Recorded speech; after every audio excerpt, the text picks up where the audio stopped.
Hey guys, tonight we're stepping into a world where the rules are as twisted as the rivers you're told to draw, where the coastline curves, not with nature, but with politics, superstition, and sometimes the personal whims of a monarch with zero sailing experience.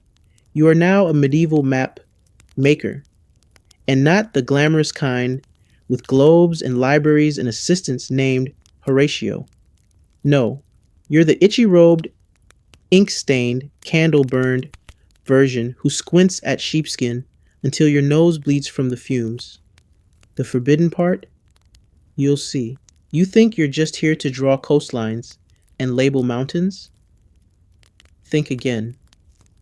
That ink you're dipping your quill into, it's not just for aesthetics. In some kingdoms, the ink itself is restricted. Blue, for example, might be reserved for royalty or ecclesiastical maps. Red? That's reserved for bloodlines, battle lines, or sometimes places the church really doesn't want people visiting. The black ink you're using? It's made from oak galls, iron salts, and a bit of vinegar. And it smells like a regret sandwich left in the sun. If you're lucky, it also doesn't contain lead. If you're unlucky, well, your nosebleeds aren't just from squinting. So here you are, hunched over your little desk in a stone room that smells like damp socks and academic panic. You're working by candlelight because sunlight is for peasants and kings, not cartographers. Your vellum, prepared sheepskin, is curling slightly at the edges.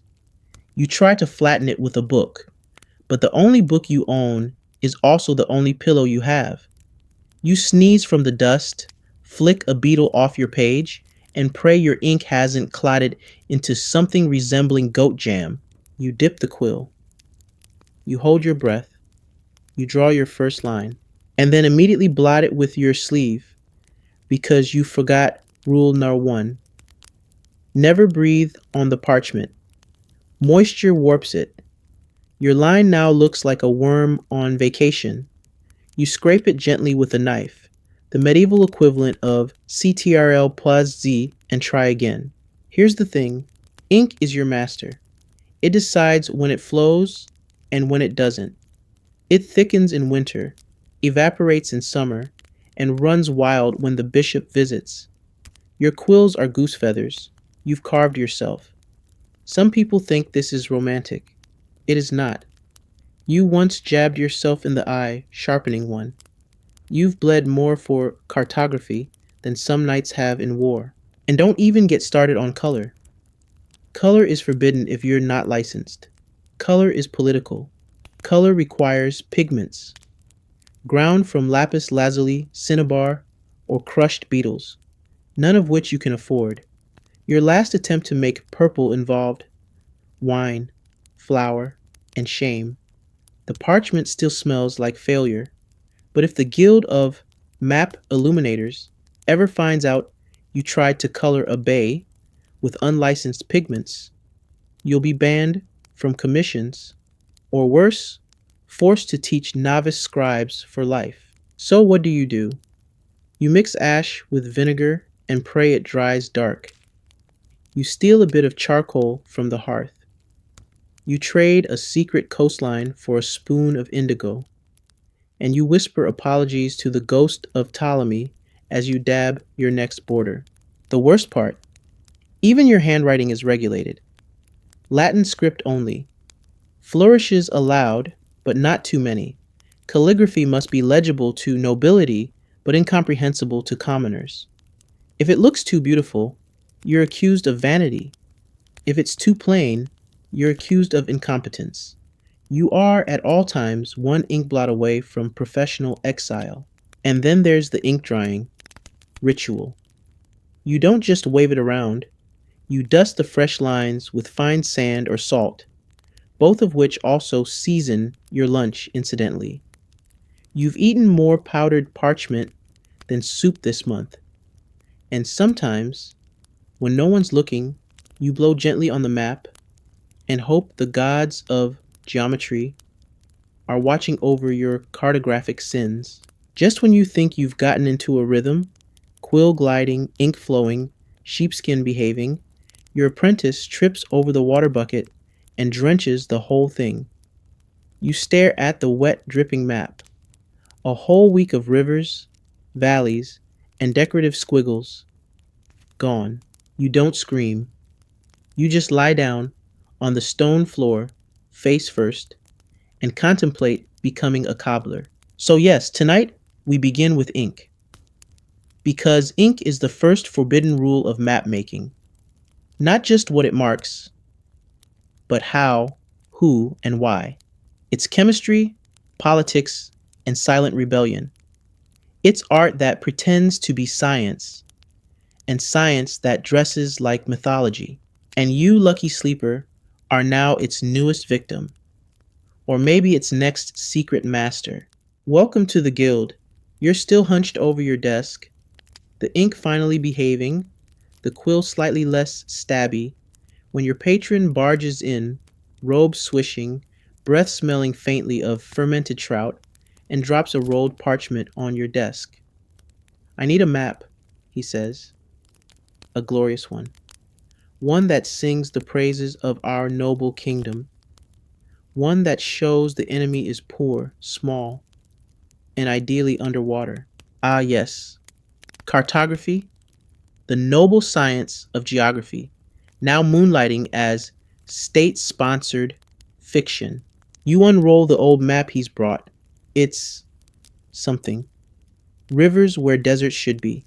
Mountains stacked like pancakes. A village labeled, "Here be idiots." And that castle? You're pretty sure it burned down a decade ago. Doesn't matter. Your job isn't to correct. It's to create believable beauty. Or as the guild whispers it, draw to deceive. Welcome to your second forbidden rule. Truth is optional. In this world, accuracy is a luxury and flattery is currency. Your job is to make your lord's lands look larger, richer, more bountiful. Borders expand mysteriously. Enemy ports disappear like stage props. Lakes double in size and sprout tiny sailboats just for flourish. You're not just drawing places, you're designing perceptions. You might think, this feels a little dishonest, and you'd be right. But here's the thing. Maps aren't about geography. They're about power. Whoever draws the map defines the world. And you, poor ink-stained soul, have just become a propaganda machine with good penmanship. So now, you're redrawing the coastline, nudging it east to make the sea seem more conquerable. That tiny enemy stronghold? You shrink it until it looks like an outpost for angry squirrels. Your patron's manor? You exaggerate it into a fortified estate the size of a small moon. You even add a decorative moat. He doesn't have one. Yet. Make sure the northern forests look abundant, he says. The tax collectors are visiting soon. You draw trees. Dozens of them. Then hundreds. Never mind that the real woods were mostly logged last spring for firewood and pikes. On your map, they thrive like a botanical fever dream, and you label it verdant glory wood, because mostly mud and regret doesn't look good in calligraphy. It gets worse. You're told to add a monastery that hasn't been built, a new bridge that's still in committee, and a road that only exists if you're willing to walk through two bogs and a very territorial goose. But it's not about what's real. It's about what should be real. Your map is now both wish list and bait. You remember Rule 1, the ink betrays. But Rule 2, the map lies. And here's where it gets tricky. Some lies are mandatory. Others are lethal. For example, leaving out a royal hunting lodge by accident, punishable by lashing. Including a prince's secret villa on a map that ends up in enemy hands, that's treason. You learn very quickly to ask, do you want this drawn or do you want it known? The difference is the space between ink and blood. Even your map's legend, A tidy little box meant to explain symbols is suspect, half of its code. A cross could mean a church or a battle site, or an especially aggressive farmer. Triangles, mountains, or a warning that the taxman got lost there once and never returned. And then there are the whispers. Stories about a mapmaker in Naples who drew too accurately. He showed every smuggler's cove on the coast. The king's fleet got ambushed 3 times in one week. The cartographer was retired. Not the happy kind. More the kind that involves a very deep well and a prayer. So you learn to fudge. You learn to blur. You draw with poetic license and plausible deniability. You invent new phrases like approximate shore, uncertain forest density, and the ever useful, beyond this point, only rumors. But in quiet moments, you wonder what the real world looks like. The one with honest coasts, true roads, unembellished cities. You've never seen it. No one has. Because every map lies a little. And the better the map, the prettier the fiction. One night, after everyone is asleep, you unroll a secret scroll. It's your real map. The one you've been sketching for years, piece by piece, based on rumors, sailors' tales, and your own careful calculations. It's crude. It's patched together. But it's honest. You stare at it like a guilty lover. You know you'll never publish it. It would ruin you. Or worse, prove you knew too much. Because in the end, map making isn't about the land. It's about what people want the land to be. And the forbidden rule is simple. Reality doesn't sell. Imagination does. You blow out the candle. Fingers still sticky with ink and secrets. Tomorrow, you'll draw another glorious fiction. But tonight, you sleep beside a truth no one must ever see. It starts with an innocent question from your apprentice. He points to an expanse of pale emptiness on the draft map you're working on and says, "Master, what goes here?" You freeze. The truth? You don't know. No one knows. That region hasn't been surveyed. It's mostly swamp, superstition, and whispers about cursed fogs and goats that walk on 2 legs. But that doesn't matter. The real crime isn't ignorance, it's blank space. Because the third forbidden rule of map making is this: never leave it empty. White space is not neutral. On a map, it screams failure, or worse, invitation. Blank areas whisper, draw something here, anything, or someone else will. You know what happens when someone else fills in your blanks. One day it's vague region, the next it's the enemy's favorite new invasion route. So, what do? You invent. You pick up your quill and draw squiggly marsh lines, some generic hills, and, just for good measure, a forest with a very ambiguous edge. You name it the Mistwood. Does it exist? Not sure, but now it's on the map, so it might. That's how half the known world was mapped anyway. Confident guessing, drawn confidently. You remember what your mentor told you once. A map is like soup. If there's a gap, fill it with something colorful and just spicy enough that no one asks what it's made of. And so begins your delicate dance with the unknown. The tricky part is balance. Too many invented places, and your map becomes a fantasy novel. Too few, and you look uninspired. You need to sprinkle your guesses with plausible fiction. Add a tiny village here. Label a trail Old Goat Road. Insert a waterfall with a dramatic name like Widow's Drop. No one will hike that far to fact check. You're not alone in this practice. Cartographers across empires do the same. Some leave mysterious lakes shaped like teardrops. Others scatter mountains in artful diagonals, even though mountains don't grow in tidy rows. One infamous Venetian mapmaker filled a blank continent with nothing but snakes and what looked suspiciously like pineapples. Historians still argue whether he was issuing a warning or just really hungry. You develop your own system. Swamps get soft curls, forests, tight scribbles, hills, little shaded lumps like the backs of sleeping cats. You learn to make them look natural, but also dramatic enough to impress a patron who's never seen a tree up close. And then there are the placeholders. You label an area the unmeasured reaches or terra incognita. It's a fancy way of saying no clue, but wrapped in Latin, it sounds profound. Still, some spaces must remain sacred. The Guild forbids you from labeling certain borderlands.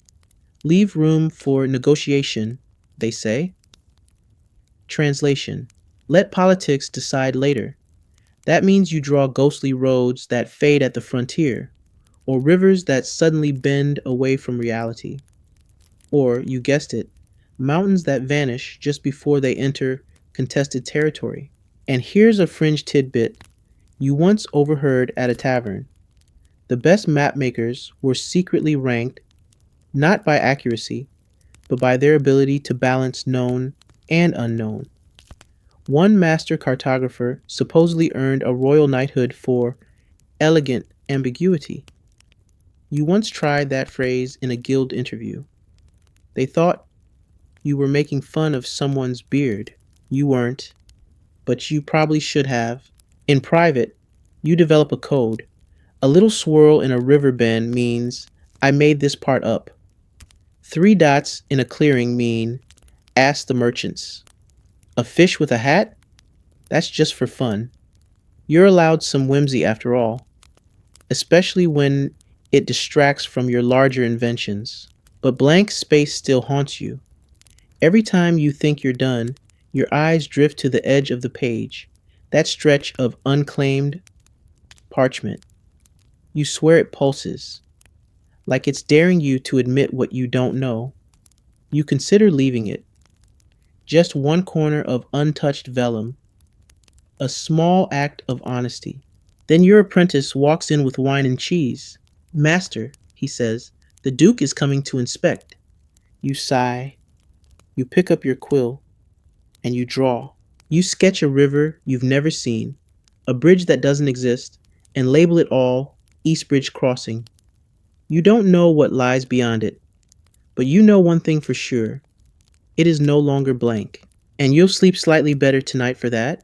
You've been drawing maps for years. You've inked coastlines that never curved, drawn cities from memory, and invented at least 4 mountain ranges out of sheer spite. But one rule keeps coming back to confuse and infuriate you in equal measure. North is optional. You always thought north was up. Everyone does. It's printed on classroom globes and compass tattoos. But not in your world. In your world, up is political. Today, a royal messenger arrives and says, the king wants the capital at the top of the map. You point out that the capital is due south. He raises one eyebrow and says, and so you turn the map. That's all it takes. With one casual rotation, you've rewritten geography. The kingdom is now proudly perched above all others. The rival nation? Somewhere near the bottom corner, scrunched into a muddy-looking swamp, which is poetic because you think their ambassador smells like wet bread anyway. But this isn't just ego. There's strategy here. Up implies dominance, nobility, godliness. Down suggests defeat, inferiority, or at best, a vague sense of being left behind. That's why maps from the Islamic world often put east at the top. Qibla, the direction of Mecca. Medieval Chinese maps, south at the top, because that's where the emperor sat. You've drawn maps where up is determined by the seat cushion preferences of a warlord with gout. Historians still argue whether the standardized north-up orientation was born of practical compass use, or just European arrogance. with a magnetic excuse. You once asked an older cartographer, why not always use north? He looked around, lowered his voice, and whispered, because then the wrong people feel important. That's how you find yourself redrawing a whole coastline. Again, mountains shift, rivers reverse, towns move slightly to the left, the capital rises majestically, like the world was built to serve it. Your hand cramps, your ink splotches, but the power dynamic? Flawless. You pause to stretch, and your apprentice asks, but master, what if someone uses a compass? You smile the tired smile of someone who knows too much and has slept too little. Then they'll discover that power lies in illusion, not magnets. Even the compass rose itself is a battleground. You've drawn dozens, each with a different number of points, different colors, different center symbols. On some, you hide initials. On one, you snuck in a tiny cat wearing a crown. No one noticed. Or maybe they did, and simply didn't want to provoke you. The guild has rules about compass roses. Some must have 32 points. Others require fleur-de-lis for decorative flair. The direction labeled north might change depending on who's paying.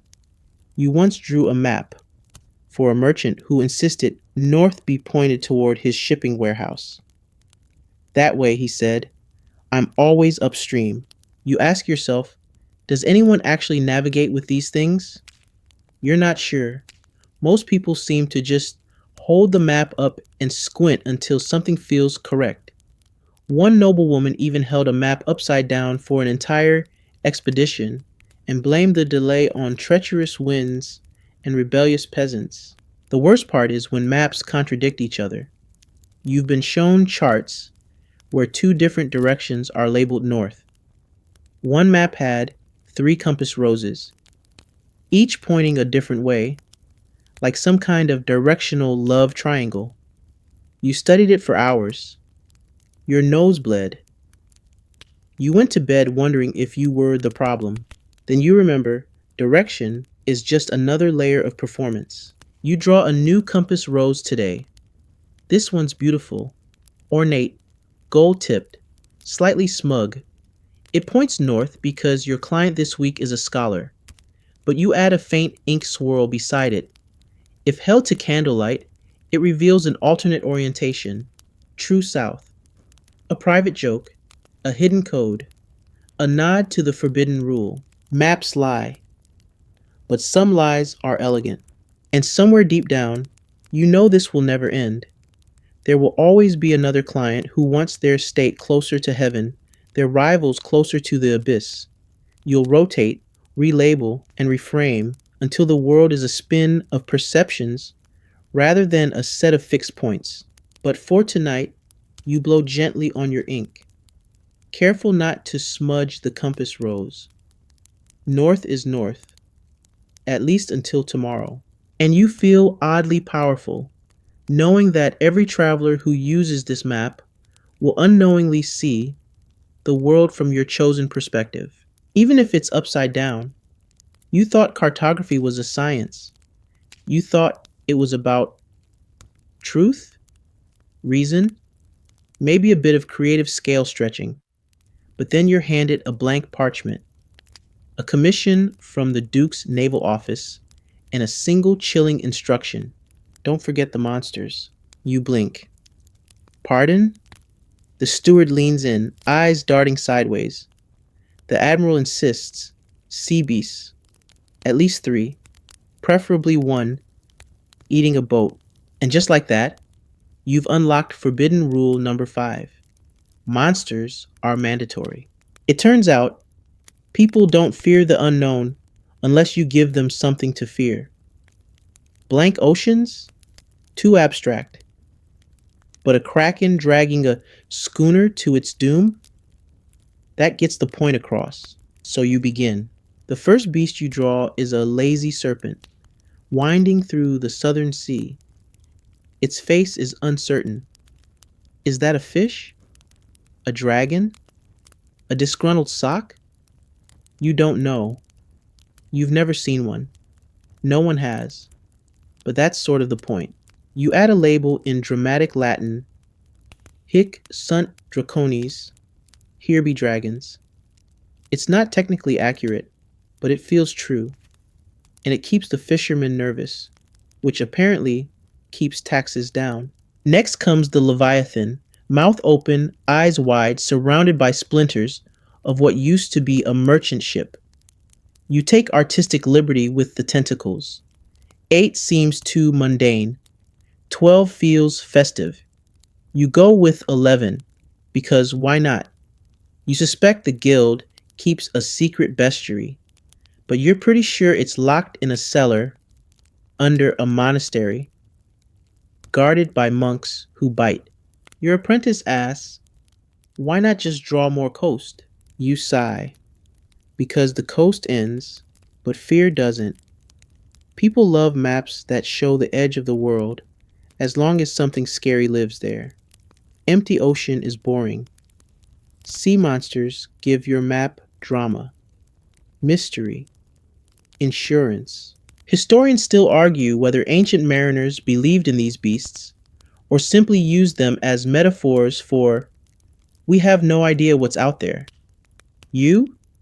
You think it's both. A little fear makes people stay home or pay extra for a heavily armed escort ship.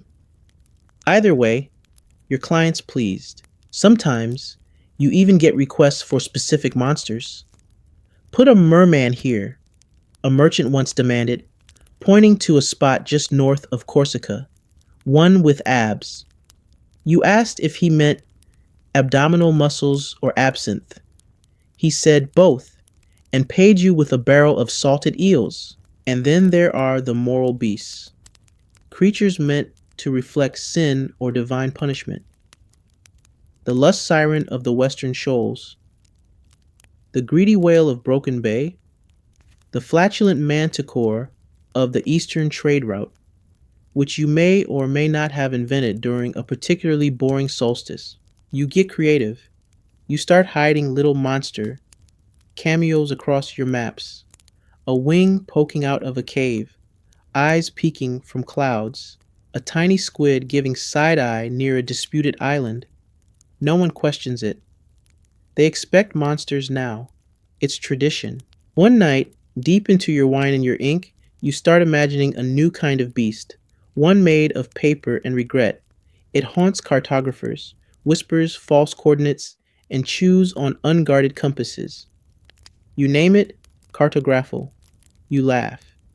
Then you draw it anyway, tiny, in the margin, next to a mountain goat that's seen too much. You think of your mentor again. He used to say, monsters are the only honest part of a map. Everything else is politics. You didn't understand then. You do now. Because monsters serve a purpose. They protect the unknown. They remind travelers that knowledge has limits. And beyond those limits, danger, imagination, and possibly giant squid with unresolved emotional issues. You realize something else too. The monsters aren't just for the reader. They're for you. They make the ocean less empty. They give form to your own fears. Fear of error. Fear of discovery.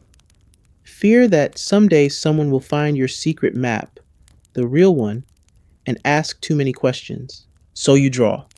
Another kraken. A bearded eel. A flock of flying stingrays. You add tiny people waving for help. You add a small note. Unreliable currents. Or curses. Or both. And when you finally lay down your quill, the map is beautiful, terrifying, vivid. The sea now teems with life no one can prove exists, and that makes it the most honest part of the entire chart. It's late. The candle's nearly spent, the flame doing that little wiggle thing that says, I'm going to leave you in darkness in about 5 minutes, so hurry. You're halfway through a new commission mapping a chain of islands no one's entirely sure is real, and your eyes hurt from staring at squiggles pretending to be coastlines. Then comes the instruction. Use the stars to decide the shapes. Ah, that old chestnut. Because, of course, forbidden rule number 6. Steal your geography from the sky. You were warned about this. Your mentor once tossed a cup of lukewarm wine in the air and said, "You see that splash? That's more accurate than most star-based coastlines." But you didn't understand back then. You do now. You lie on your back, maps spread around you like discarded laundry, and you look up, not at the sky, but at a soot-stained ceiling. You're indoors, obviously. No window, no telescope, but you've memorized the constellations because the guild requires it, and because if you don't, you'll accidentally shape a province like a pig bladder again. Your current task? Map an island based on Cassiopeia, because some noble thinks the goddess's throne resembles his family crest, and thus it's only right that the land itself mirrors it. Never mind that the island is probably a sandbar with ambition. You are now designing terrain based on stellar fashion sense. You sketch. You invert the W shape. You rotate it slightly, stretch it eastward to make it more landish, and suddenly you've got 5 promontories in a bay shaped like a frown. Is it real? Historians still argue whether any of the early star maps were ever meant to be geographically literal. Doesn't matter. Yours is. This isn't just about aesthetics. In some kingdoms, it's required. The belief is that the heavens dictate the earth.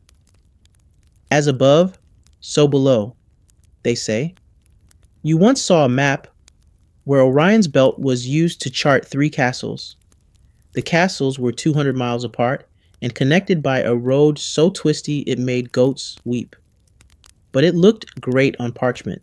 Some clients want zodiac-based landforms, Capricorn-shaped hills, Pisces-shaped lakes. You did a commission once where every village had to sit at the eye of a different constellation. Took you 3 weeks and 6 new ink blots, but the result looked like a horoscope exploded across the countryside. Your apprentice, bless him, tries to help. He brings you a dusty book of constellations, flips to a page with a crab that looks like a squashed fork, and says, "What if we base a mountain range on this?" You nod slowly. "Only if we want people to get lost forever." Sometimes you suspect this celestial cartography trend began with one drunk mapmaker who accidentally spilled wine in a star pattern and thought, "Hey, that's a coastline." And the idea stuck. Now it's canon. Now you're tracing the heavens just to draw believable hills. But you adapt. You use a string dipped in wax to trace star patterns onto parchment. You invent a new island shaped like the constellation Bootes, which is basically a triangle with a tail. You name it Isle of the Watcher, because island shaped like cosmic pants wouldn't pass inspection. And just to be safe, you slip in some poetic labeling: Bay of Falling Fire, Cape of Northern Glare, the Celestial Cliffs. No one's going to argue with names that sound vaguely magical and mildly threatening. You do your best to keep the proportions plausible. You calculate distances using candle shadows and the width of your pinky. You base your coastline curves on the arc of the moonlight as it hits your inkwell. None of this makes sense scientifically, but neither does the noble's request. So here we are. You begin to understand that maps aren't just tools, they're talismans. People want to believe the stars shape their land because it means their land is meant to be, that it has purpose, destiny, divine geometry. So you give them what they want. You draw mountains where no one's climbed. You curve rivers according to lunar phases. You add a tiny constellation shaped island in the corner labeled Star's Refuge. It's fictional, but isn't everything. You blow out the candle. The room goes dark. The map glows faintly from residual moonlight and the sheen of still drying ink. And for a moment, you believe in it too. That maybe, just maybe, the stars really did draw this world before you did. You wake up with parchment stuck to your face and ink dried on your cheek like an abstract tattoo of shame. Your back aches. Your fingers twitch. The map beside you is a half finished beauty, an ocean alive with imagined currents, a coastline stolen from the stars, and a majestic compass, rose still missing its final touches. Ah, yes, the compass rose. You crack your knuckles and prepare for the most delicate, and possibly the most politically volatile, part of the map. Because the seventh forbidden rule is deceptively simple. The compass rose is watching. You used to think of it as just decoration, a spiky wheel in the corner, something to balance out the empty space and impress clients with your knowledge of triangles. But you were young then, unscarred, unaware. Now you know better. The compass rose is a signature, a symbol of allegiance, and occasionally a coded message to people who know where to look. Some cartographers claim to keep theirs simple, just northeast, southwest, maybe a tiny fleur de lis. Others go full rococo, swirling petals, painted gold tips, layered shading. But none of it is random. The style of a compass rose can tell someone which school trained you, which city-state owns your loyalty, and who's secretly funding the map. There's a rumor, always told in hushed voices over bad ale, that in the reign of King Ilden of the Southern Isles, a mapmaker was executed for drawing a compass rose with 8 points instead of 6. Why? No one knows. Possibly symbolic, possibly heresy, possibly the king just didn't like octagons. Historians still argue whether the Rose Wars ever actually happened, or if they were invented by bored scribes with too much ink and too few boundaries. What you do know is this: each kingdom has its own unspoken rules about roses. The Northern Federation demands roses with central stars. The Eastern courts prefer theirs to resemble sunbursts. And your current client? A minor noble who insists every point must correspond to one of his unremarkable nephews. So you start sketching. Lightly at first, just the outer circle, then the spikes. 8 points this time, but you make sure one is slightly longer than the others. An elegant hint of north, if anyone knows how to read it. Then comes the flourish. You add a coiled ribbon that loops around the base, a design borrowed from a secret guild chart you glimpsed once at a midnight auction. You pause. You consider adding color. But this is dangerous. Some map makers have gone missing over the wrong shade of rose. Crimson implies loyalty to the crown. Indigo suggests maritime independence. Gold? That's pure arrogance. You stick with dark brown, your safest ink, and let the shape do the talking. Still, you can't resist hiding something. You've done it before. A triangle with slightly uneven legs. A spiral curl that mimics the path of a band pilgrimage route. In this rose, you hide a tiny eye in the central pivot, a symbol passed down by your mentor, who claimed it connects all guild-approved maps in an invisible chain of recognition. Maybe it's nonsense. Maybe not. But it feels right. Your apprentice walks in, chewing something that smells like despair and pickled onion. Why so long on the rose, master? You sigh. Because it's the part people look at first and understand last. He nods, as if that makes sense, and wanders off to go argue with the cat about candle privileges. Back to the rose. You double check the angles. You reinforce the center.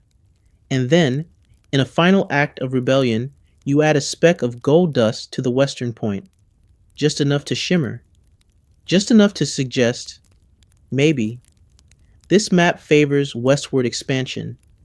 You'll deny it, of course, but some merchant will see it, some investor will smile, and maybe, just maybe, it'll nudge someone's future. That's the thing about the compass rose. It doesn't just tell direction, it whispers intention. Your hands ache, but the rose is done. Elegant, balanced, slightly smug, like a noble at a banquet who's just found out the wine is poisoned, but plans to enjoy the aroma anyway. You lean back, you feel the weight of your choices. The rose is more than art. It's politics, allegiance, rumor, warning, blessing, and trap, all balanced on a circle no bigger than your palm. You glance at your secret map in the drawer, the one you're building piece by piece. That rose? It has 13 points. No one knows why. Not even you. But it feels true. And maybe that's enough. For now, you ink your name in tiny letters beneath the rose's base. Just a flourish. Just a whisper. Because if the compass rose is watching, you want it to remember who held the quill. You're sipping lukewarm tea made from herbs you can't pronounce, trying to convince yourself it doesn't taste like despair and boiled twine when the knock comes. Not the polite kind, the royal kind. A servant in blue and silver livery steps in, doesn't even look at your ink-stained hands, and drops a scroll on your desk with the kind of expression that says, I'm not allowed to speak, and I resent every fiber of your existence. You open the scroll. It's short. Remove the manner. That's it. No explanation. No signature. No clue which manner or why. But you know the one they mean, because you, dear cartographer, made a mistake. A fatal one, if not for your nimble fingers and excellent ability to pretend you're a little more clueless than you are. You mapped something you shouldn't have. A coastal estate. Opulent. Tucked into the cliffs of the southern archipelago. You saw it with your own eyes on a trade mission. Beautiful architecture. Rose gardens. 2 swans and at least 1 very confused flamingo. You assumed it was fair game. No one told you it was her house. Her, the king's mistress, the one he doesn't officially have. Congratulations. You've committed the 8th forbidden cartographer's sin. You mapped a royal secret. There are no formal trials for this kind of mistake, no appeals, just quiet consequences. Map makers vanish in such cases. They fall into the sea. They sail west and never return.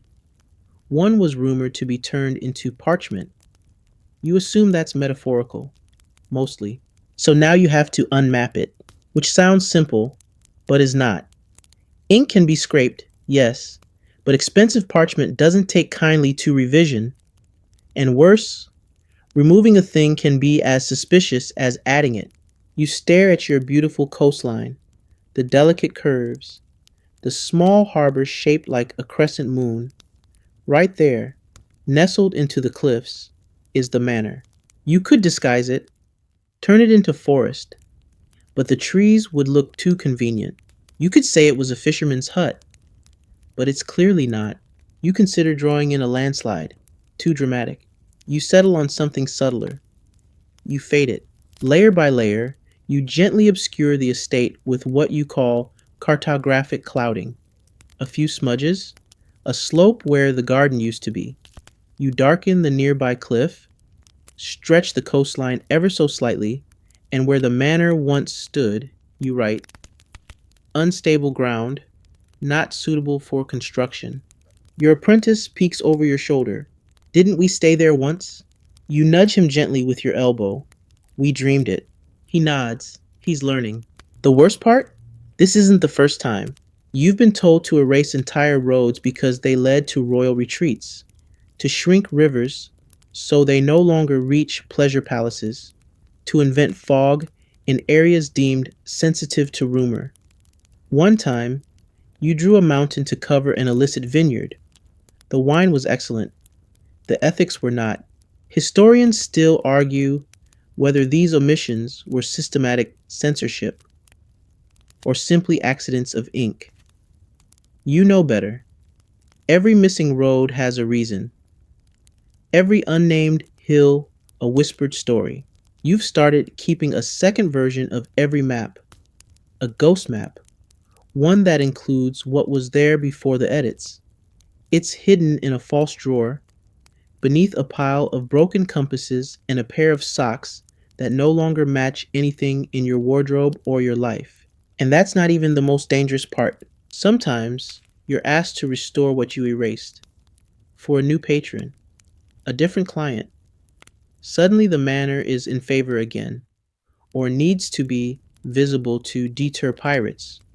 Or worst of all, it's inherited by someone who wants to build a villa expansion and needs planning approval based on historical records. So you redraw, you unblur, you pretend it was there the whole time.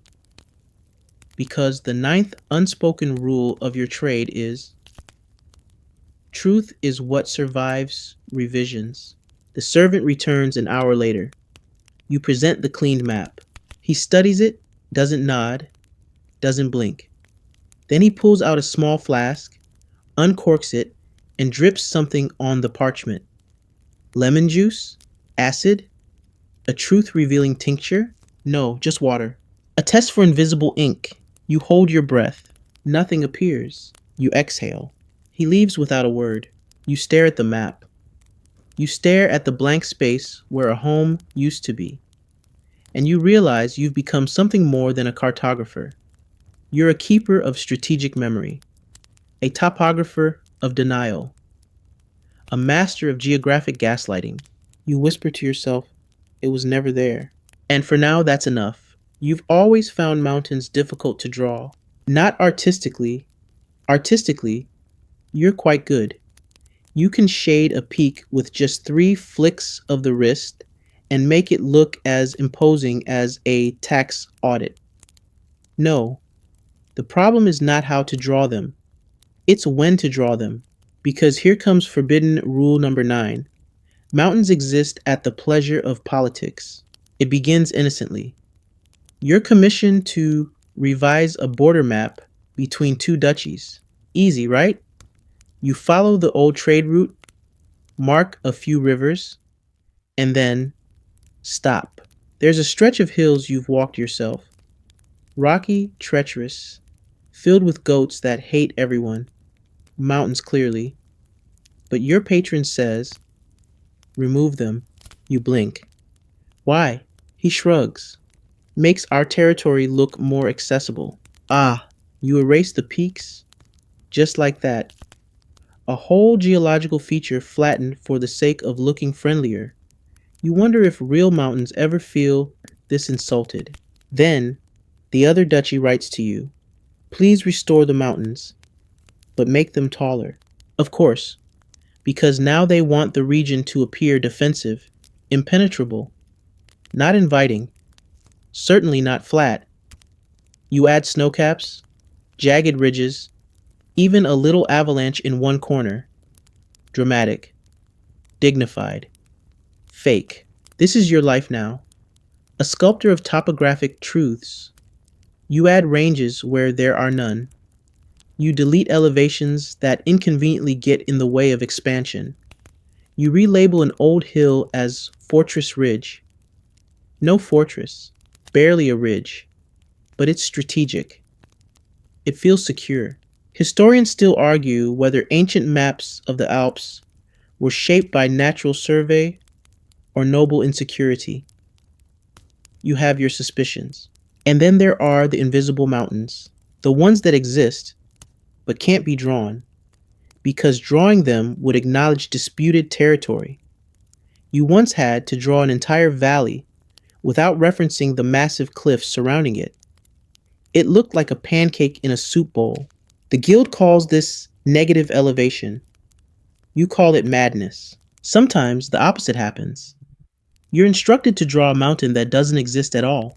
Add a peak here, they say, pointing to a smooth plateau. Any reason? Pilgrimage site. Needs gravitas. You sketch, you invent, you name it Mount Solace because you're feeling ironic. Next week, you'll probably be asked to rename it after someone's niece. You've come to understand that mountains are less about earth and stone and more about intent. A mountain on a map implies control, permanence, superiority, even if it's made up, especially if it's made up.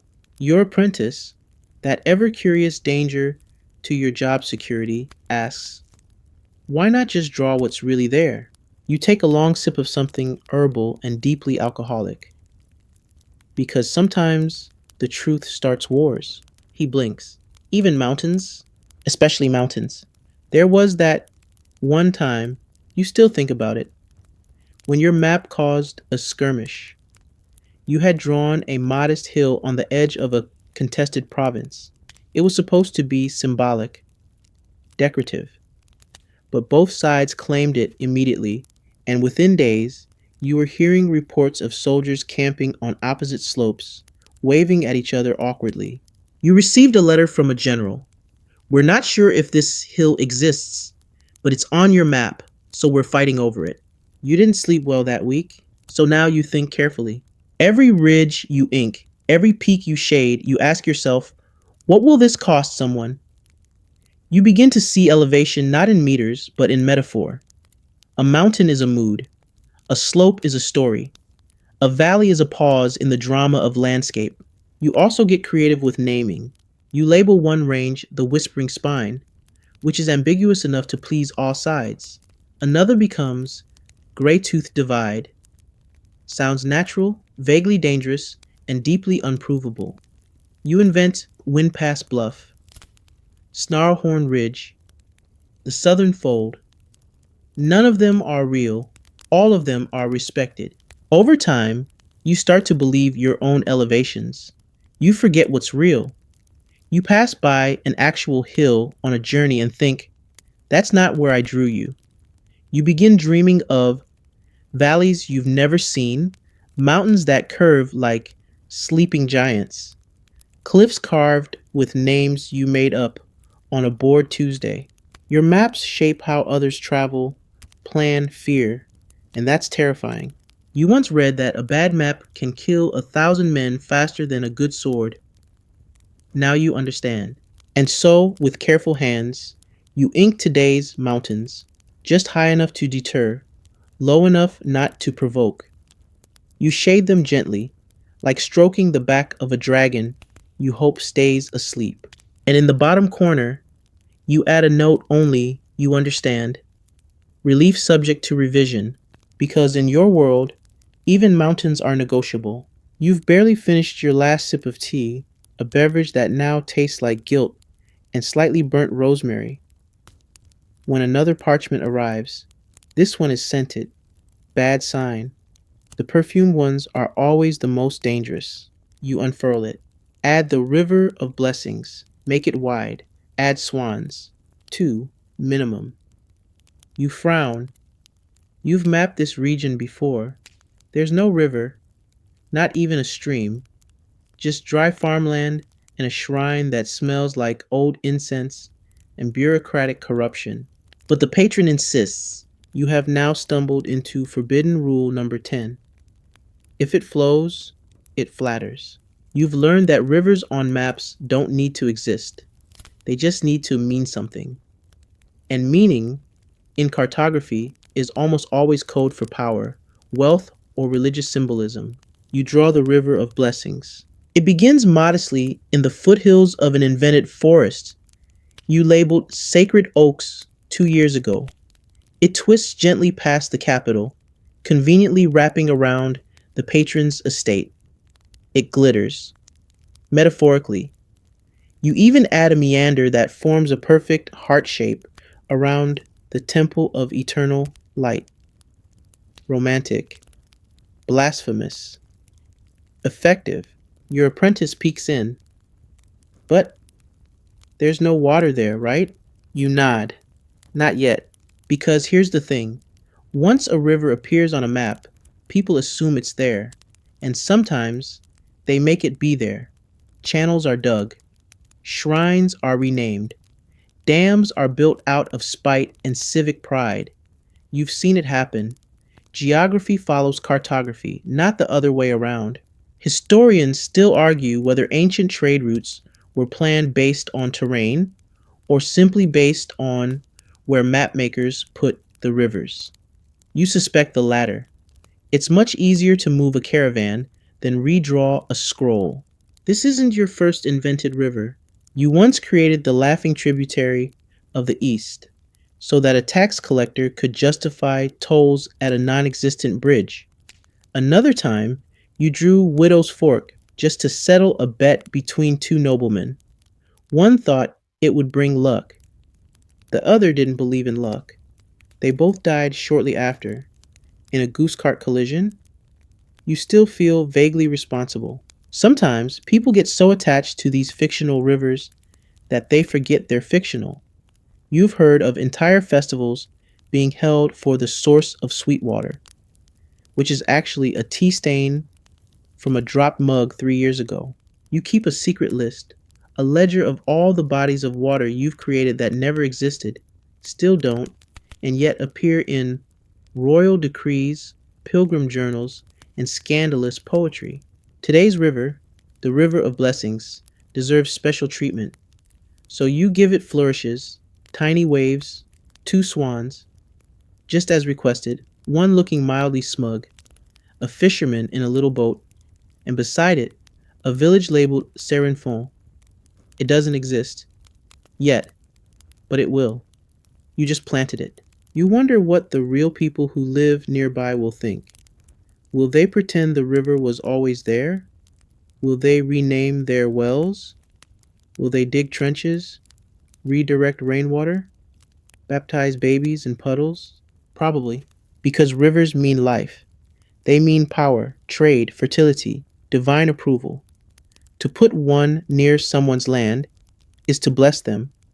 To remove one, that's war. One client once said, "Put the river closer to my cousin's manor. She needs to feel important." You moved the bend. A month later, the cousin married well and claimed the river had whispered her destiny. You nearly choked on your own irony. But you've also learned caution. Too many rivers, and the land floods. Cartographically speaking, it starts to look soggy, untrustworthy, like a sponge, with delusions of grandeur. So you balance. You limit the number of blue lines. You create just enough suggestion of flow, enough shimmer, but not a deluge. And of course, you name them carefully. River of Blessings, Silvertongue Run, Veilwater, Thornmarch Brook. These names sound like they belong in poems or curses. That's the point. You never use names like Drainage Channel 4A. Not unless you want your map burned and your lunch confiscated by monks. You finish the river, it glides across the parchment like it was always meant to be there, like the land was waiting for it, like the gods sighed and said, "Ah, yes, now it's perfect." You set down your pen. You rub your temples. You wonder briefly if you've had too much power for one person with bad posture and a caffeine dependency. And just for fun, just for yourself, you add a tiny bridge, stone, single arch. No one asked for it. No one will notice. But you know, and maybe someday, someone will walk across a real bridge inspired by your imaginary one. Because if it flows, it flatters. And if it flatters, it endures. You're halfway through a promising afternoon nap, dreaming of a coastline made entirely of cheese and taxes that pay themselves, when the cathedral bells start ringing. Not the usual pattern, not even a funeral. This one means council visit. You bolt upright, ink still on your face. Your apprentice runs in, wild eyed, holding a crumpled note. They're coming, the historians. Oh no, you straighten your tunic, hide the wine stained map of completely real islands under a potted basil plant, and try to remember which century you're pretending this region was founded in. Because here comes forbidden rule number 11. Dates are flexible. History is negotiable. The Council of Historical Accuracy arrives in full velvet regalia. 6 of them. 3 have monocles. 2 carry scrolls so long they need assistance just to manage the trailing ends. 1 smells aggressively like lavender and consequence. They seat themselves around your map table, sigh in unison, and begin their favorite game, calendar combat. Why is the capital marked as established in 1083? One asks, with the same tone you might use to say, why is there a goat in my bathtub? You glance at the date. You were told 1083 by your client's great uncle's butler's priest. It seemed plausible. But this council, they live for this. The monastery to the north was built in 1079, someone adds smugly, and there's no record of trade routes intersecting until 1091. You nod slowly. You say, ah, yes, that's the old 1083. They blink. You continue. Pre-reform, before the vernal adjustment of the Royal Almanac. You know, when weeks were counted from the feast of mirth rather than the solstice of penance. Historians still argue whether the vernal adjustment actually happened or was invented by bored monks trying to win arguments in candlelit taverns. But now it's saving you. They murmur, they nod. Someone jots something down. You've bought yourself another week. The truth is, dates on maps are more aspirational than factual. Half your commissions involve pushing founding dates backward because older cities seem nobler. The other half? Forward, because newer towns want to seem fresh and not cursed. You once had to label a fishing village as S to 1420, even though it hadn't existed before.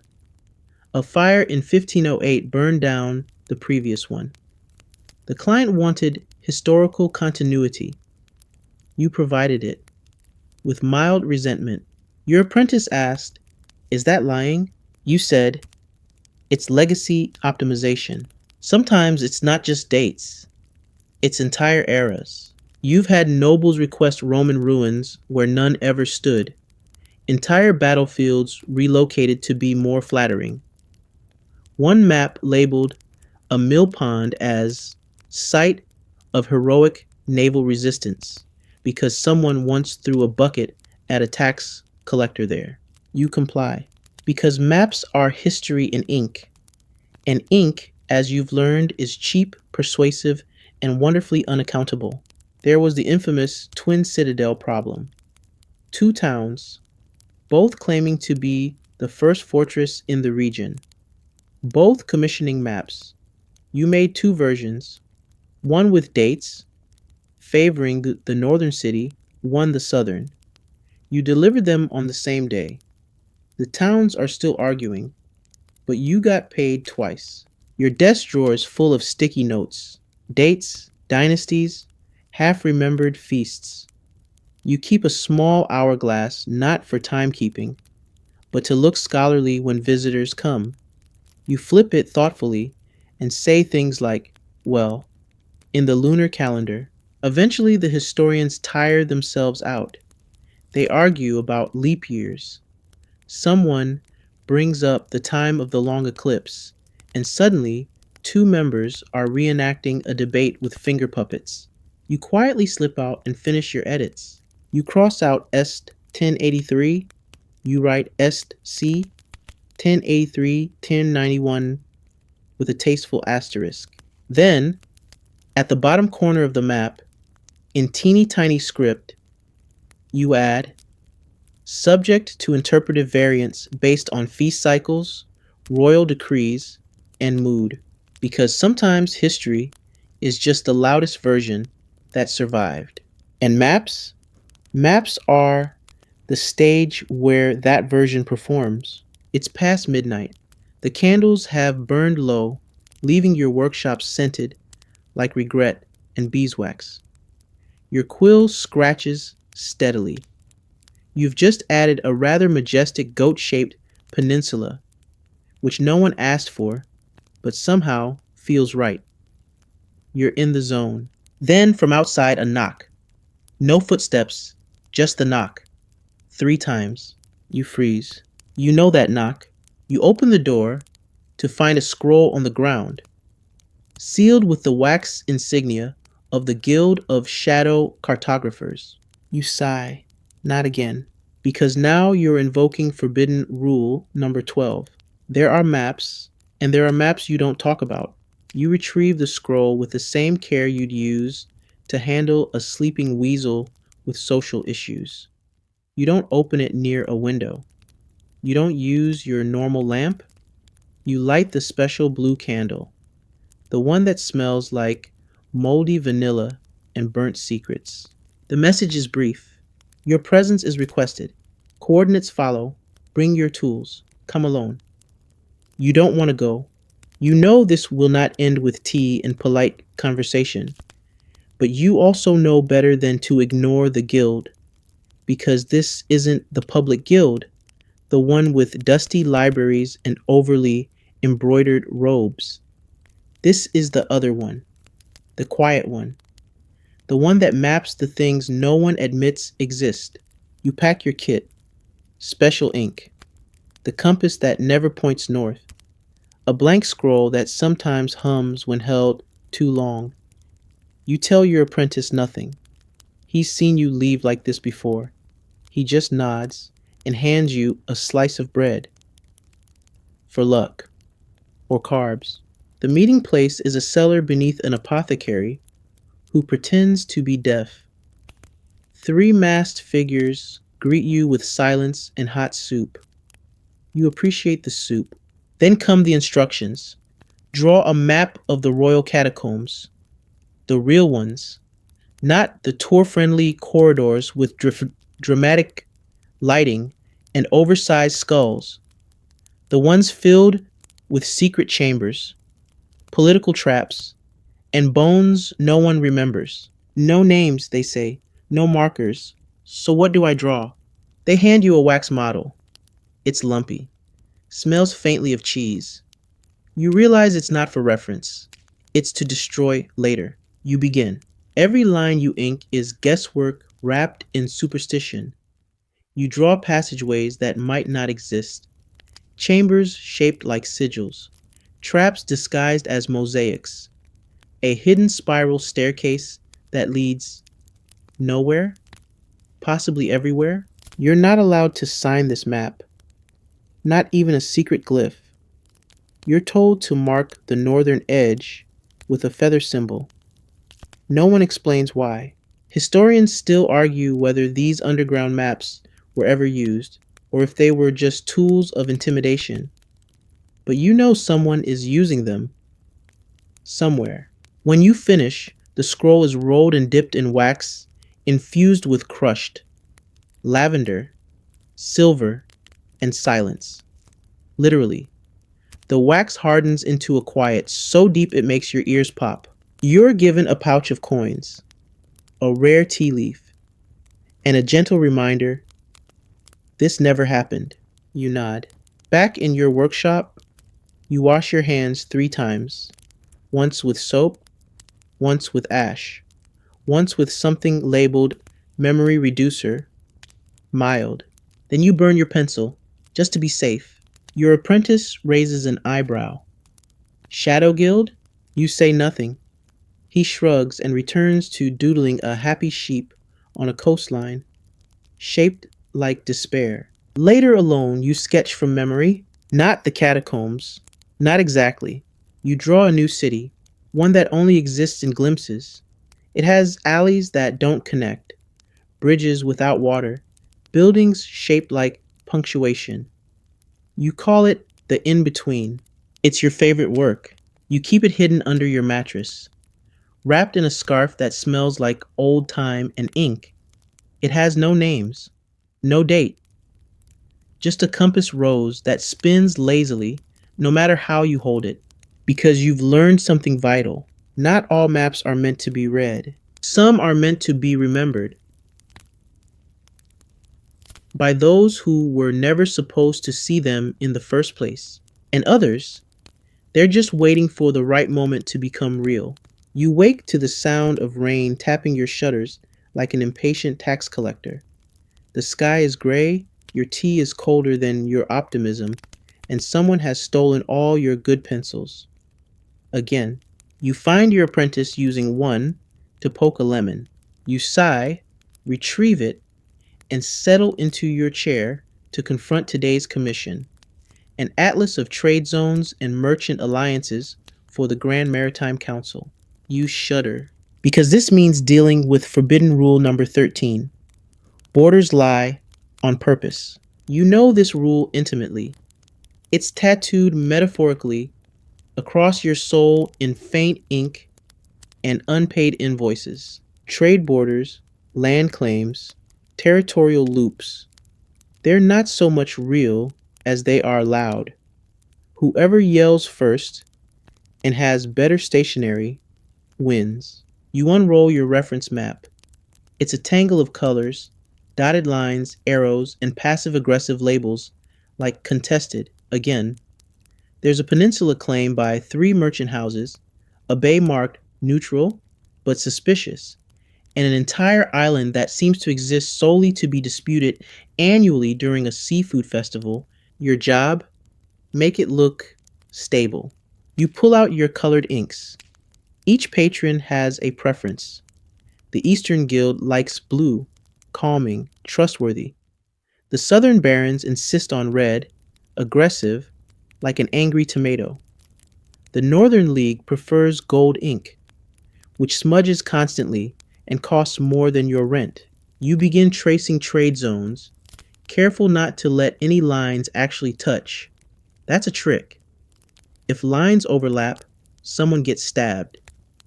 You once did that by accident, and 2 baronies declared embargoes on each other for a month. You apologize with a fruit basket and a strongly worded footnote. This time you're smarter. You add buffer zones, transitional forest, discretionary coastline, seasonal grazing zone. All meaningless, all effective. Your apprentice watches you stretch a border around a lake. But that's not theirs, he says. Doesn't matter, you reply. They fish there. So it's a water claim? It's a dinner claim. Historians still argue whether medieval borders were drawn based on military control or goat migration patterns. You suspect it was mostly about who had the most maps at the time. You once created a floating trade zone designed to move 1 mile east every year. It was accepted. You received a medal. It melted in the rain. You've learned that map borders aren't fences. They're fiction wrapped in confidence. There's also the art of the suggestive squiggle, a line that says, we could own this. We don't yet. But wouldn't it be nice? You use lighter ink, dashes, whispered ownership. Of course, sometimes you're told to erase someone else's squiggle. You do so with regret, especially when the erasure bleeds into a perfectly drawn mango orchard. The mangoes deserved better. You've also developed a glossary of neutral language. Shared corridor. No one knows who owns it. Legacy claim. Someone's great-grandfather pointed at it once. Under review. Disputed. Possibly on fire. Strategic watershed. Someone wants the fish and possibly the taxes. Cultural preserve. Nobody's touching it because it's haunted. As you finalize the map, you realize something important. This isn't a reflection of geography. It's a performance of belonging. Borders are less about land and more about stories. Who lived here? Who marched here? Who says they were born here while suspiciously holding a sword and a bill of sale? And so you perform. You color carefully. You leave just enough ambiguity to keep the council talking for weeks. You label one border fluid and another symbolic. You add a footnote in your smallest handwriting. All boundaries subject to seasonal tides, festival relocations, and ego. The council will love it or hate it, or both, depending on the hour. Your apprentice, chewing on a questionable biscuit, asks, "Do you think any map is true?" You consider, then answer, "Only the ones no one's seen." Because the moment a map is looked at, it becomes political. And borders? They don't separate people, they introduce conflict. You add a final touch, a trail of tiny dots crossing three trade zones, labeled only as nomadic path, obsolete. It's a nod to the shepherds you met last spring who laughed at all your maps and just kept walking. They didn't believe in borders. You envy them a little. You're minding your own business, rewriting a coast to better resemble a dramatic nose when the bell rings. Not the council, not the guild. Worse, it's a merchant prince. He bursts in like he owns your ink, your chair, and probably your grandmother. Gold chains, silk slippers, the scent of cinnamon and hubris. "Well, cartographer," he announces as if you might have forgotten what you do for a living. "I require a city." You raise an eyebrow.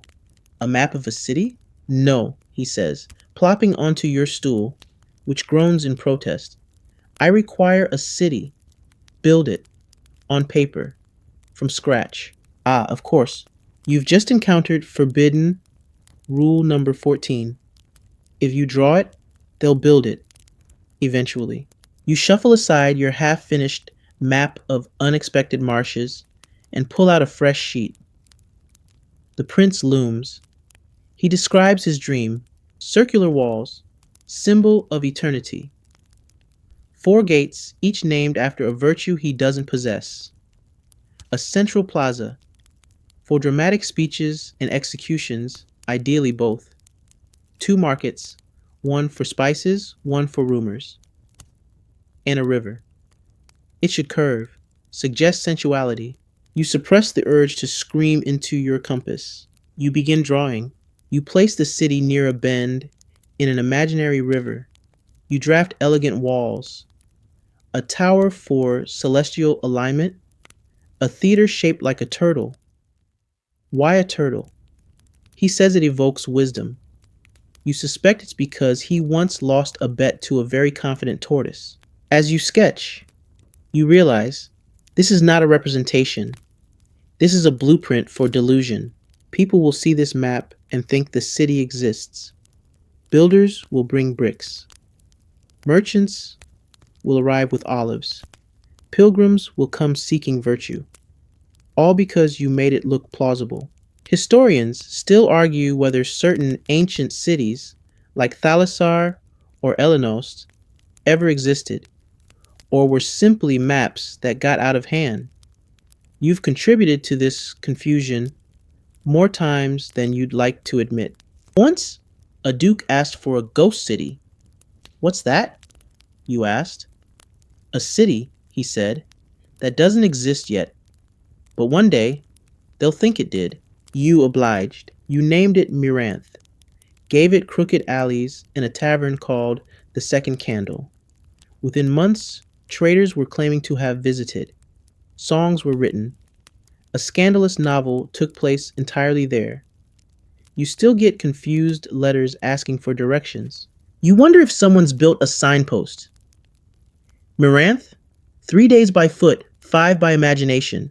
But this prince wants more than legend. He wants logistics. "How many wells?" he demands. You shrug. "Depends how many people you plan to disappoint." He laughs, then says, "7. Make them symmetrical." You adjust accordingly. By now, the city feels oddly real. You name districts, invent parishes. You place a suspicious number of bakeries. You add a garden in the north that looks like it hides a conspiracy. Your apprentice leans over. What's the population? You don't even blink. Depends how much ego fits per square foot. The prince claps when you finish.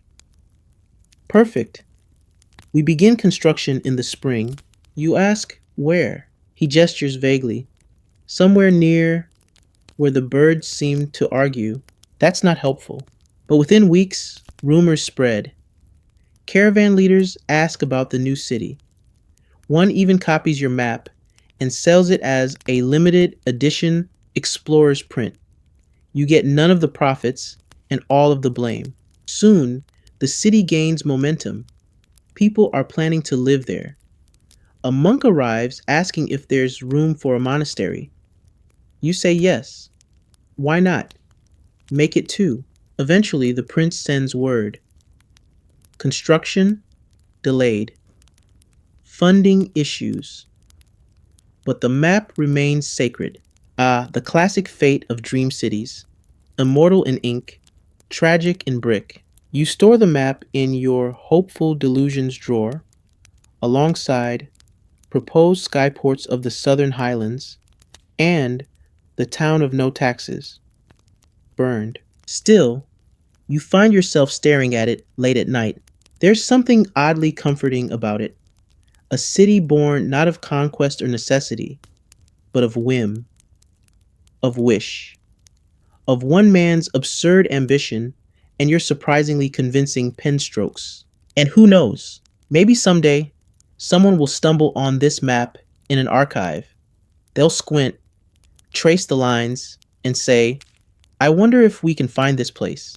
And maybe, just maybe they will, because if you draw it, they'll build it. Even if it's only in their minds. It begins, as these things often do, with a bribe disguised as a gift basket. You know the type. Overripe pears, too many figs, a note that says, to the Honorable Master of Geographic Truth, in calligraphy that screams guilt. You set the basket aside, carefully, as one of the figs is leaking shame, and open the accompanying scroll. You are cordially requested to revise our kingdom's natural resources map. Emphasis on revise. You groan, because here it is, forbidden rule, number 15. Resources are wherever the crown says they are.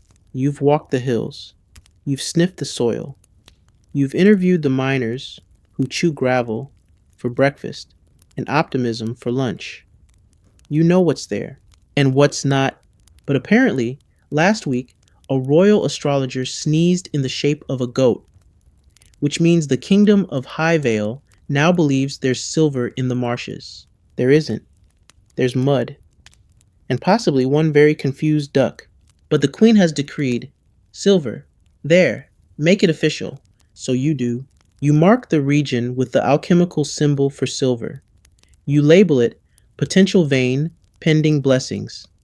You draw 2 crossed pickaxes and a faint shimmer, as if the land is already radiating wealth and high-stakes litigation. Your apprentice peeks in. There's no silver, right? You respond, no. But there is expectation, and that's heavier than ore. Historians still argue whether many ancient mines were truly productive or simply expensive holes dug by ambition. You've seen both, sometimes in the same afternoon. This isn't your first cartographic resource miracle. You once invented a salt flat so convincing that 5 families moved there. Another time, you labeled a peat bog as strategically combustible. That one started a turf war and a new culinary fad. Smoked everything.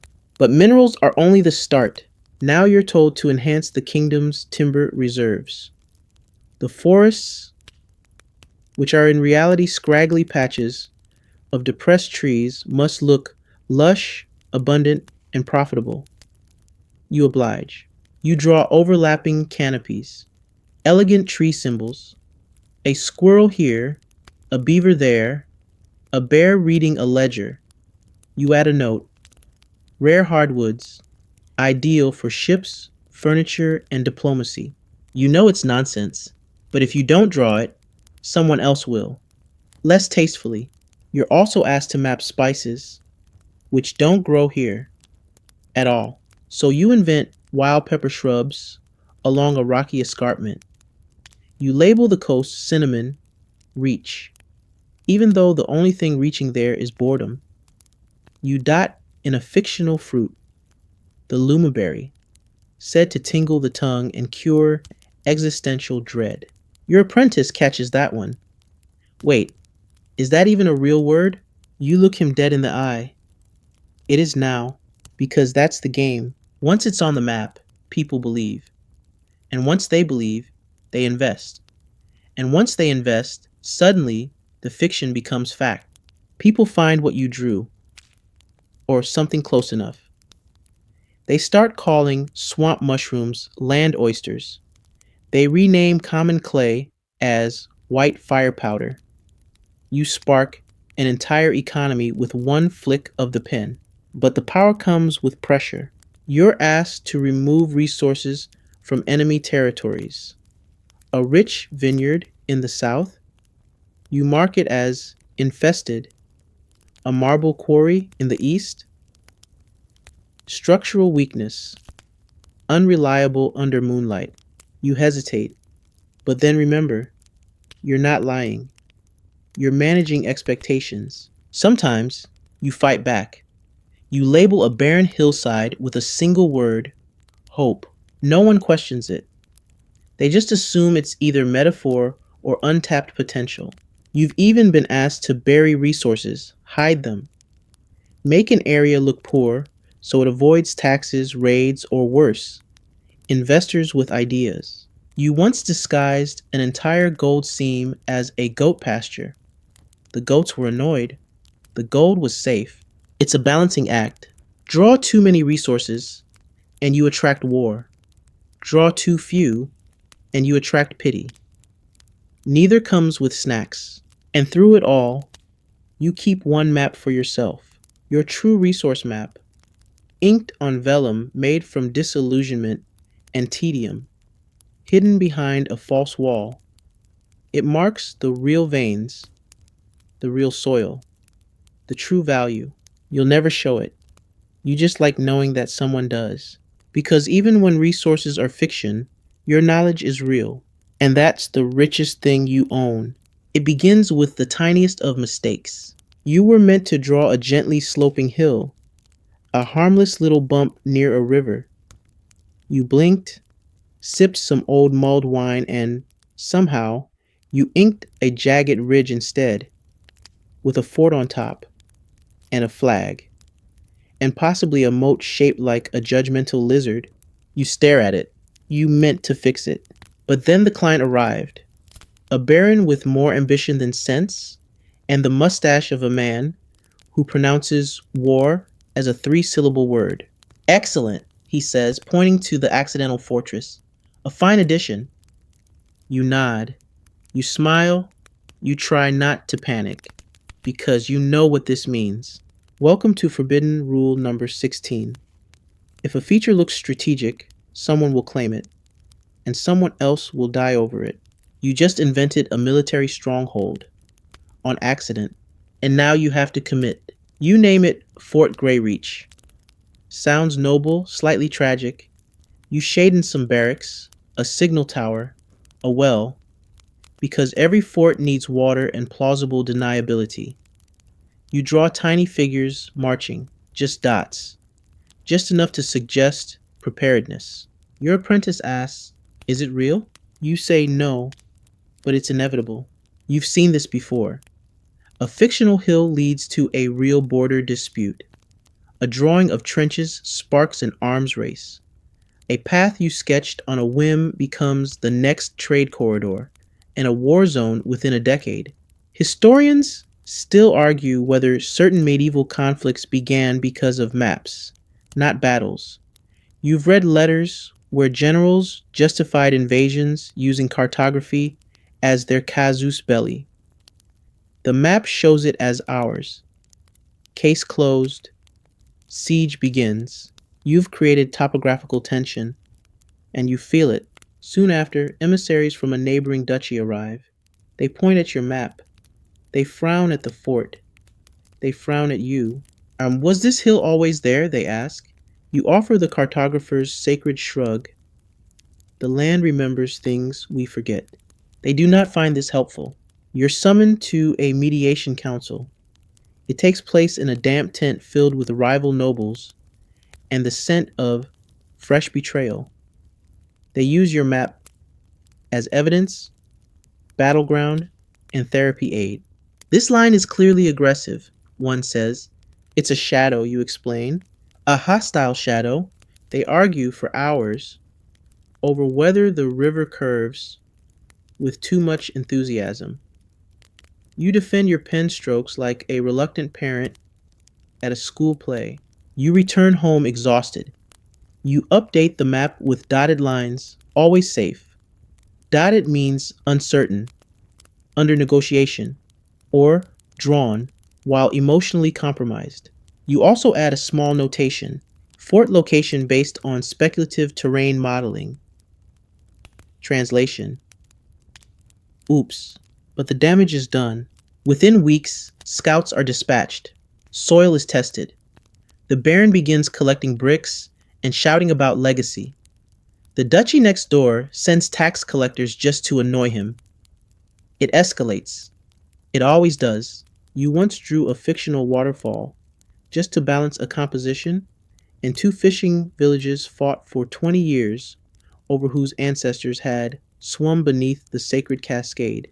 They both lost. Sometimes you wonder if you should have become a baker, or a shepherd, or a monk who translates ancient texts and never has to explain why a hill looks too defensible. But then you remember, those jobs don't come with this kind of influence. You have shaped nations, redirected borders, delayed sieges, sparked poetry, all with a squiggle. Tonight, you sit by candlelight, contemplating the weight of ink. You trace the outline of Fort Greyreach again. You add a small banner fluttering in an imagined wind. You place it precisely at the edge of believability. Then, in tiny letters, you add, "This fort may or may not exist, but the consequences do." And you blow out the candle, because sometimes the most dangerous thing in history is a hill that shouldn't be there. You are sketching coastlines. Again, wobbly, moody, a little smug. You love coastlines. They're dramatic, unpredictable, the prima donnas of geography. But today, the commission is different. This isn't a merchant's request or a king's demand. It's a monastery. "We'll create a sacred map," the monk had whispered, as though the cartographic gods might be listening. "One that reveals divine order." You nodded slowly, said, "Ah," like you understood. You didn't. Not really. But you tried. Which is how you fell into forbidden rule number 17. The holier the map, the less sense it makes. Sacred cartography is abstract.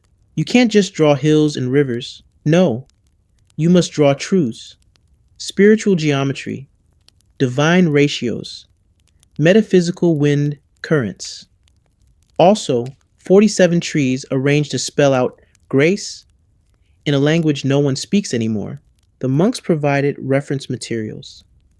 These included a loaf of bread with lines carved into it, a dream one of them had about a glowing pig, and a 300-year-old scroll that may have been a wine menu. Your apprentice looked at the bread, frowned, and asked, "Is this theology or lunch?" You didn't answer. You were too busy trying to decipher whether the river of light was metaphorical, astral, or simply misread from a wine stain. You begin the sacred map with a golden circle. Monks love circles. They symbolize eternity, perfection, and low maintenance layout. Inside it, you place 7 hills, because that's what the vision said. You space them evenly, like teeth in a wise smile. Between them, you draw a path of humility, which accidentally looks like a noodle. You shade in lakes of wisdom, forests of contemplation. You dot in birds mid flight, always headed east, toward enlightenment or just breakfast. You're not sure anymore. Historians still argue whether medieval cosmological maps were sincere efforts to understand the divine or elaborate excuses for why the monastery had such poor plumbing. You believe both are possible. At some point, the monk returns. He examines your work. This lake, he says, pointing, it must reflect the sky, even at night. You nod because, obviously, he continues, and the road here should form the shape of the sacred syllable when viewed from above. You briefly wonder who's viewing this from above, but you don't ask. You simply rotate your map, bend the line, and add a hill shaped like an eyebrow. It feels right. The sacred map grows. You include symbolic structures, a temple that casts no shadow, a bridge between two truths, a spiral garden designed to confuse the impure. Your apprentice watches you draw an impossible fountain, one that flows upward. That's not real, he says. It's spiritually feasible, you reply. And then there's the biggest challenge, the center. All sacred maps have a center, a navel, a truth point. But this monastery can't decide what it should be. Some say a tree, others say a stone. One particularly intense scribe says, an egg inside a box made of regret. You compromise. You draw a radiant dome labeled the stillness. No one argues. You win. But something strange happens as you work. The map starts to feel powerful. Not accurate, not at all, but coherent, in a way that facts never are. You realize the monks weren't asking for a map of land, they were asking for a map of belief, of longing, of order, where chaos usually reigns. You finish it. The sacred map is a tapestry of meaning. No distances, no scale, just direction, emotion, memory. It's completely useless for travel, but if you stare at it long enough, you might remember something you never learned. You roll it gently, deliver it with reverence. The monks don't thank you. They bow, then begin chanting over the scroll as if it might levitate. You're unsure if it will. On your way home, your apprentice asks, did we just draw a hallucination? You say yes, and they paid extra for gold leaf. You hang a copy in your workshop. You label it approximate location of the soul, artist's interpretation, because sometimes a map doesn't tell you where you are. It tells you where you wish you were. It's one of those mornings where the light hits your workshop just right, filtering through the window, grime like divine disapproval. You're brushing crumbs off a map labeled possible kingdoms when a courier bursts in, breathless and dramatically underpaid. Urgent, he wheezes, handing you a scroll sealed with 3 wax crests. You open it, read, reread, then sit down slowly, because you've just encountered forbidden rule number 18. Cartographic scale is a lie agreed upon. You're to create a panoramic wall map for a noble wedding. 2 royal families joining lands, livestock, and incompatible personality types. The map must show both kingdoms to scale, in proportion, and in harmony. You laugh, out loud, like a villain, because one kingdom is roughly the size of a smug potato, and the other is France. You send back a polite note. True proportional scale will result in one realm being mistaken for decorative moss. They reply, use your imagination. You oblige. You fudge the scale. Creatively. You shrink rivers. You nudge mountains. You elongate valleys like they're in a funhouse mirror. You adjust coastlines so one side of the map doesn't fall off the parchment in protest. Your apprentice watches, horrified. But this isn't real? Correct, you say. It's ceremonial. You draw both capitals the same size. One is a bustling port city with 5 harbors, 2 theaters, and a rogue problem. The other is a barn with ambition. But on the map, identical. Twins separated at ego. You know this will be displayed at the wedding feast behind the head table. People will toast in its direction, possibly weep. So you make it pretty. You embellish hills, add herds of content cows. You place flowers on disputed borders. You label a swamp shared environmental heritage. You include a winding road labeled Path of Accord that conveniently bypasses 3 lawsuits. Historians still argue whether ceremonial maps were political propaganda or optimistic artwork. The answer is yes. This isn't your first ceremonial deception. You once made a duchy look like a swan, purely because the duke's new wife loved birds. Another time, you added a valley of honor between 2 warring cousins to help them save face. They still hate each other, but now in a more geographically elegant way. And don't even get started on royal genealogical maps, the ones that make everyone look descended from a mix of saints, dragons, and that one unusually handsome shepherd. But scale is especially fluid. Some patrons want distance, others want presence. One merchant once asked you to draw his humble spice shop approximately the same size as the cathedral. You did, no regrets. Your workshop has a drawer full of compasses bent from trying to make maps match egos. Sometimes you work around it by adding things like not to scale, visual approximation, based on popular sentiment, or your favorite. Map size reflects cultural importance, not actual hectares.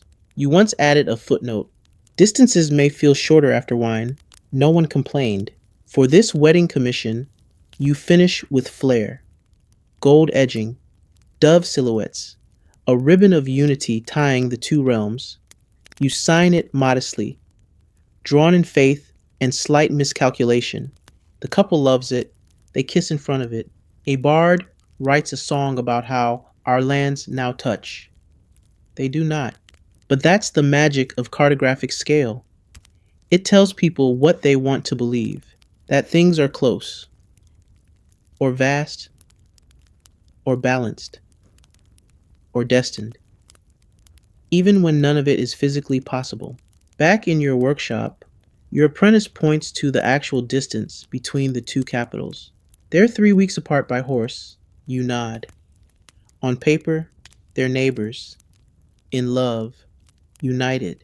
Pause. Still gonna fight by spring, you both say in unison, because the map may lie. But people, they always find the truth again eventually. There's a knock at your door. Not the hurried knock of panic or the sly triple tap of espionage. No, this one is slow, deliberate, rhythmic, like a person with time and too much confidence. You open it. Standing there is an artist, a famous one. You recognize the mustache from coin engravings. He's known for portraits of saints, doomed monarchs, and that one painting of a cat doing taxes. I need a map, he says. You blink. Of where? Of feeling. And with that, you step directly into forbidden rule number 19. Some maps aren't meant to be understood, only felt. He wants an emotional atlas, a depiction of a kingdom as it feels, not as it is. A map of memory, regret, longing, guilt, triumph. You suspect he may be going through something. You roll out fresh parchment and ask, "Where shall we begin?" He says, "Draw my childhood and make it cloudy." You stare. Then begin. You sketch a coastline shaped like a lullaby, forests that fade into static, a village that exists only on Tuesdays. You shade in rain that didn't fall and a hill called Almost. You draw a brook that curves like an apology. Your apprentice watches, confused. What are we doing? Cartographic therapy, you whisper. The artist drinks wine and reminisces while you translate sorrow into topography. He tells you about a river where he first fell in love. You mark it with a heart made of lightning. He mentions a tower where he waited, but no one came. You draw it leaning west toward disappointment. You title the map The Republic of Then. It has no scale, no compass, only direction, backward. Historians still argue whether emotional cartography ever served a purpose beyond art. But you've seen the effect. Once, a widow asked you to draw the village she grew up in. It had been burned in the war. She couldn't remember the streets. You reconstructed it from her stories. The smell of soup, the crooked fence, the spot where her brother buried a coin and never found it again. She wept when she saw it. You called that one Map of Lost Sounds. Tonight's map is different. It's grand, indulgent. The artist wants storms with moods, roads paved with decisions not taken, a crater where he forgot how to feel sunlight. You comply with charcoal and poetic license. You draw an ocean of self doubt, teeming with mythical creatures of fear and former lovers. He nods solemnly, then says, "Add a lighthouse, but turn it off." You do. By midnight, the map is complete, a gorgeous mess of feeling and metaphor. No one could use it to get anywhere, but someone might use it to remember who they used to be. The artist takes it, hugs you without warning, and leaves a gold coin heavy with gratitude. You exhale. Your apprentice finally speaks. Will this be archived? No, you say. It'll probably be framed or buried. Then you do something rare. You start your own version, your emotional map. You begin with a coastline shaped like your first compass. You draw the alley where you learn to lie to a king. You mark the tavern where you found your apprentice, hungry and weirdly fixated on ghost shaped landmarks. You title it Where I Forgot to Sleep. Because even cartographers have feelings, just very, very organized ones. It's nearly dawn, and you should be asleep. The candle has melted into a sad wax puddle that now holds your inkpot hostage. You've mapped a dozen lies this week, 3 metaphors, and 1 onion farm that probably doesn't exist, but got approved anyway. You're bone tired, which is when the archivist arrives. He doesn't knock, he just appears, like dust or debt. You're needed, he says. You follow him. Through winding halls, down stone steps that feel older than trust. He takes you into the vault, the real one, the one below the public vault, the one where maps whisper. And this is where you meet forbidden rule number 20. Every mapmaker eventually maps themselves. The archivist hands you a rolled scroll. Old, heavy, familiar.